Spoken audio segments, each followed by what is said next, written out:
Мишустин в Душанбе. Таджикистан. Пропаганда патриотизма. Блинкен в Центральной Азии. Российский премьер Михаил Мишустин прибыл 2 марта в Душанбе, где он провел запланированную встречу с Эмомали Рахмоном. Президент Таджикистана в беседе с Мишустиным подчеркнул важность поддержания регулярного межгосударственного диалога на высшем и высоком уровнях, передает пресс-служба президента РТ. Далее Михаил Мишустин посетил общеобразовательное учреждение имени Юрия Гагарина и принял участие в 9-й конференции межрегионального сотрудничества и бизнес-форуме Таджикистана и России. 3 марта в Душанбе прошли расширенные переговоры делегаций Таджикистана и России. Отмечается, что стороны обсудили широкий круг вопросов таджикско-российского стратегического партнерства и союзнических отношений. Пресс-служба Рахмона подчеркивает, что Российская Федерация остается главным торговым партнером Таджикистана и продолжает занимать лидирующую позицию в структуре внешнеторгового оборота страны. Примечательно, что встреча прошла сразу же после визита госсекретаря США Энтони Блинкена в Казахстан и Узбекистан. Наблюдатель отмечает, что, возможно, таким образом Кремль пытается не допустить потерю своего влияния в Центральной Азии, и потому визит высокопоставленного российского чиновника в самую покорную России страну в регионе мог показаться Москве логичным ответом на активность американцев.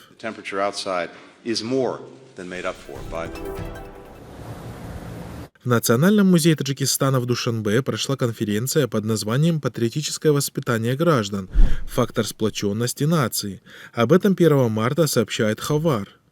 Участники конференции обменялись мнениями о сущности закона Республики Таджикистан, о патриотическом воспитании граждан.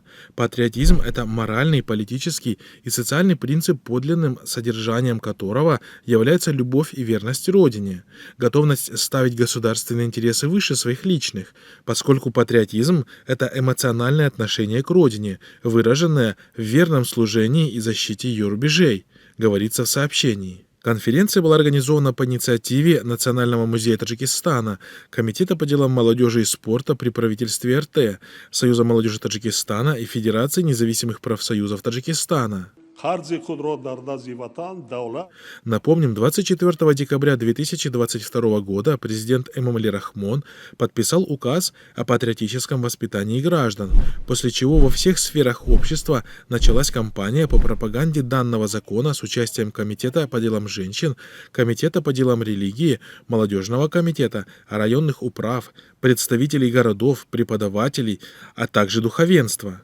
С минбара в мечети имам Хатыбы в пятничных проповедях рассказывает только о патриотизме.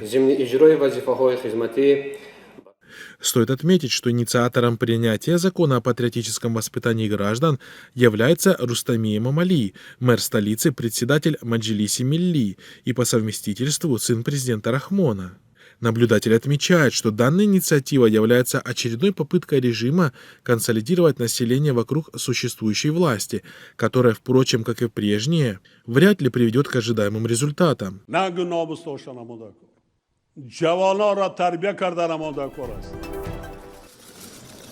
28 февраля в столице Казахстана в рамках формата С5+1 прошла очередная встреча министров иностранных дел стран Центральной Азии и главы Госдепа США Энтони Блинкена. Официально заявленной повесткой встречи было обсуждение санкций, введенных коллективным Западом в отношении России, их соблюдение странами региона и устранение негативного влияния этих санкций на экономики стран.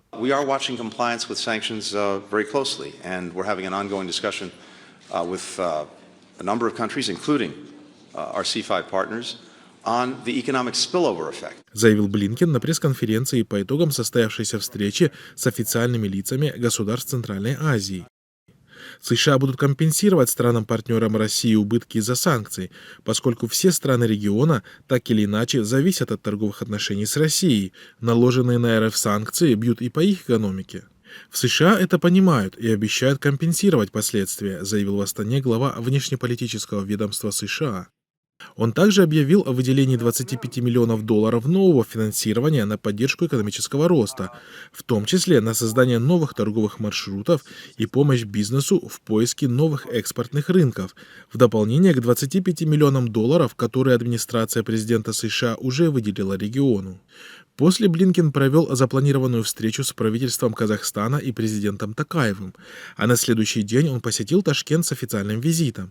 По итогу встреч с главами государств Узбекистана и Казахстана он высказал свою поддержку якобы происходящим реформам в этих странах и удовлетворенность США результатами реформ. Также он пообещал странам региона помощь в ослаблении зависимости от России. Он сказал, что США пытаются создать сильный регион в Центральной Азии, страны которого будут более взаимосвязаны и будут сотрудничать. منطقه آسیای مرکزی نه تنها این 5 Центральноазиатский регион в широком смысле не только 5 республик, вот уже более 200 лет является объектом политического противостояния между Россией и Западом. По причине продажности правителей целые народы подвергались и продолжают подвергаться унижениям, страданиям, нищете и даже уничтожению. Очевидно, что США, воспользовавшись сложившейся ситуацией, более настойчиво и усердно, чем обычно, пытается заполнить создавшийся вакуум, окончательно выдавив российское влияние и установив свое, одновременно не допустив при этом укрепления в регионе позиций Китая.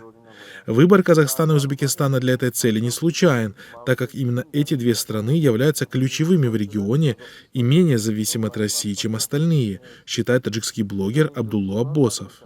بازیگران اساسی به حساب میروند و نسبت به دیگر کشورها از روسیه کمتر وابسته می باشند.